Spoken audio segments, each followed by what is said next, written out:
কি বলবো দুঃখের কথা শোনো মডল নানা, কি বলে? আষাঢ় গেল শ্রাবণ এলো বর্ষা তো গেল না। আছে আব্বা, কি ব্যাপার আজকে আপনাকে এত চিন্তিত লাগছে কেন?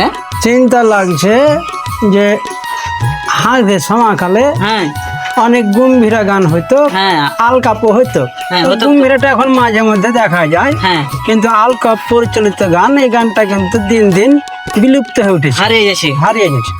তো ওই সমস্ত স্মৃতিগুলা হ্যাঁ হ্যাঁ গ্রামে গঞ্জে যেগুলা হ্যাঁ বেটা ছেলে ছোকরাদের গানগুলা হইতো, হ্যাঁ এই জিনিসগুলা দেখতে পাই না, মনে পড়ে গেছে। মিডিয়াতে আসি যখন, হুম। তখন মনে পড়ে যায়। তো এই গানগুলা আমরা যদি ছেলে পিলার সামনে গাই, তো ওরা হয়তো প্রজন্মগুলাকে শুনাইতে পারবে ও, যে কেমন জিনিসটা ছিল। হুম। তাই তো শুনান তাহলে আজকে আর একটা আলকাপ গান গালা।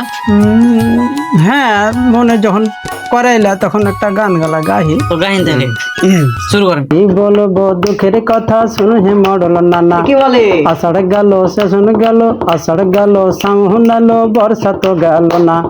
আছে যে ধান ঘরে ঘরে শুকাইতে পারে না, না হে শুকাইতে পারে না। আরো ফের জ্বালা আছে, কিসে জ্বালা? আরো জ্বালা বুকের মাঝে দাও দাও কইরা জলে, এই আরো জ্বালা বুকের মাঝে দাও দাও কইরা জালে। ভাঙা টান ভাঙা ঘরে চুইয়া চুইয়া পড়ে না, না হে চুইয়া চুইয়া পড়ে। দিনে রাতে চুয়ানি গেল হামাকে যে থামো পারে। থামো থামো, চুয়ানি গেল ফের কি? মানে সকাল থেকে সন্ধ্যা পর্যন্ত হয়তো হ্যাঁ। বাড়িওয়ালাটা মাঠে বাইরে চলে গেছে, হ্যাঁ। উঠে যে কি করছে, হুম। আর সন্ধ্যা এসে তখন খাইতে চাইছে। হ্যাঁ। তখন তো সকালকার সন্ধ্যাকার যত গাল ছিল হ্যাঁ। এটাকে কয় চুয়ানি গেল। ও। এই তখন লেগেছে চুয়ানি গেল দিতে।